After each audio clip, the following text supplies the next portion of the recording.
Hey guys, Gina Craft here, District Technology Coach for Mattoon. I wanted to go over Google Calendar and some of the features that we have with that.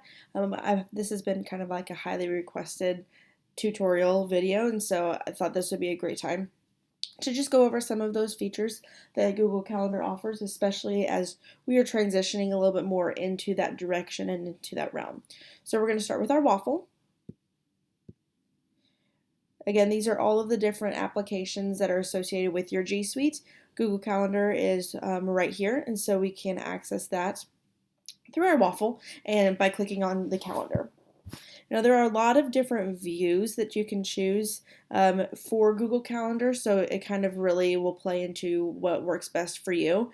You can do a full screen, so it takes up the entire screen, just your calendar. I personally like to have this sidebar on the left. I like to look at those different things so I know what's included in my calendar. So I prefer this view. But you also have alternate views as far as what you want included on your screen. So you could just have like day by day. You have the week, which we have already seen. You have a month. I mean, you have a lot of different options.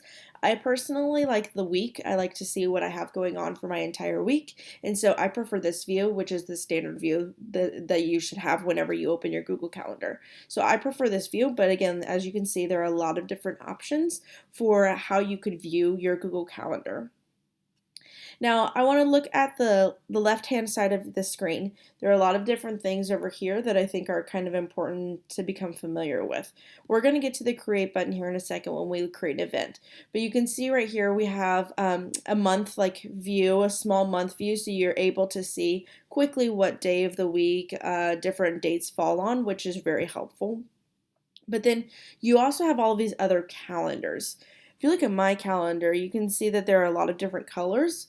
We have the green, we have like a dark purple, a light purple, and then a blue. I have these different colors because these are different calendars that I have included on my view. So I have them color coded so I can easily discern between which events fall into which calendar, which really helps me keep my personal life and my professional life separate and organized. But there might be things that you don't want included on there. You might not want the holidays included on your calendar. So you just simply have to uncheck whichever calendars you don't want to include on your screen, and then those won't be there. You can always recheck it and it'll always come back up, but you really have the ability to include whatever you want or on your calendar or whatever you don't want. You don't have to have that on there as well. If you would like to add other calendars, if you want to add your own personal Gmail calendar like I have, you just have to subscribe to a calendar, and then you would just type in the email address associated with that Google Calendar. It's very simple, and it'll send you an invite, and then you just accept that invite, and it'll immediately be added into your Google Calendar. Another one I want to look at is this Create New Calendar. This is what helps me keep my life organized and keep personal things personal and work things work-wise. But this really is a wonderful feature for different athletics, organizations, clubs, even like computer labs. You can create a calendar and share it with people and then only add events into that calendar, and those people that you share it with will see those events. So maybe I'm a dance coach. And I want to create a dance calendar so I can add all of our rehearsals and all of our performances into one calendar and share it. So I'm just going to create a calendar. I'm going to name it dance, and then I'm going to hit create calendar. What this is going to do is it's going to create a specific calendar just for that purpose. So again, I'm able to add events, add performances, add practices, rehearsals, anything into that calendar that I want to share with a specific group of people. Once they accept that invitation, then they can only see that calendar. They can't see all of the other things in my calendar. They're only going to see that calendar. So I'm going to go back, and on this left-hand side of my screen where it says my calendars, I see that I now have a new calendar called Dance.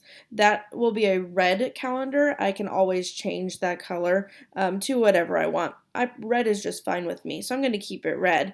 But it's going to be important that I note that because I want to make sure whenever I'm adding events that I'm just going to add it to that calendar. So I'm going to go to this Create button, and I'm going to create a new event. Let's say we have dance rehearsal. and I want to add this onto my calendar. Maybe we have dance rehearsal tonight from, let's say, 3:30 to 5:30. I could add specific guests if these are people that might be like guest choreographers or like a special extra guests that aren't already on my Google Calendar. I can add those people in. I can also add a location if it's in a different place or if I want to just make sure that everybody knows where it's at. Let's say that maybe this person is going to be a guest. So I'm going to add that person to the calendar. He or she will get an event like notification or invite so that they can accept it. But this is the important part down here where this calendar is, and I see it's blue, it says work. That will automatically default to that calendar for me, but I don't want it as a work event. I want it as a dance event. So I'm going to add that as a dance, and I'm going to save that. So would you like to send the invitation? Yes, I do, because I want that person to know that they are invited to that event. Now, another thing that I need to do, because I haven't shared this calendar with anybody yet. So I have this event, but nobody can see it except for the person I invited, but I might want to share this calendar with parents or with my athletes or members of my club or organization. So in order to do that, I'm just going to click these three dots next to my calendar. I'm going to go to settings and sharing. This is where I'm able to share my calendar with people that I specifically want to have it. So I'm going to share with specific people over here on the left hand side of my screen. And then I'm going to add people. I'm just going to type in the names of different people that I think I want to invite. And so I'm going to just have these people, and I would invite them to have my calendar. Now, the permissions are really important because you want to make sure that you are just giving them the permission that you want. You don't want to give them too much or too little.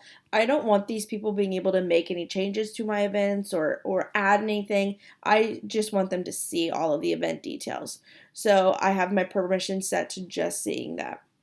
When I hit send, it would then send again that invite to those people, and they can either accept it or deny it. But if they accept it, then that calendar will automatically be added to their own Google Calendar. So it would look very similar to this. We have those different calendars. We can see the different colors, and that again, that really helps kind of differentiate which events are in what area and then within what Google Calendar. So there's like just a couple features for Google Calendar. There's so much that you can do with it, but there's just kind of an overview just to get you familiar with Google Calendar and the different features that it has to offer.